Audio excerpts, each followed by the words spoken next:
இப்ப ஆபிரகாமுக்கு வரேன். முதல் பேர் அவன் பேரு ஆபிராம். ஆபிராம் அப்படின்னா பிதாக்களின் தகப்பன் அப்படின்னு அர்த்தம்.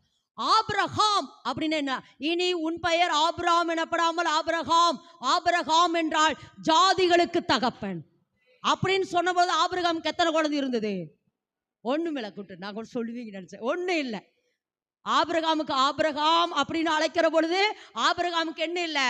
குழந்தை இல்லை. இப்ப ஆபிரகாம் ஆபிரகாம் அப்படின்னு என்ன அர்த்தம்?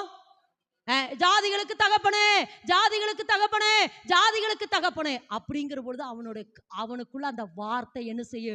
கருவாகுது பாருங்க, கருவாகுது பாரு, கருவாகுது பாரு, கருவாகுது பாரு. அப்படியே உட்கார்ந்து ஆமா இனி நான் ஜாதிகளுக்கு தகப்பேன், ஜாதிகளுக்கு தகப்பேன். நீ சொல்லுமா, பூமியின் வம்சங்கள் எல்லாம் எனக்குள்ள ஆசீர்வதிக்கப்படுது, பூமியின் வம்சங்கள் எல்லாம் எனக்குள்ள ஆசீர்வதிக்கப்படுது.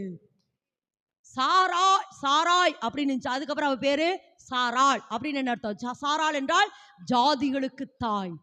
அப்போ அப்படியே அவ சந்த வழியா போயிட்டு இருக்கிறா.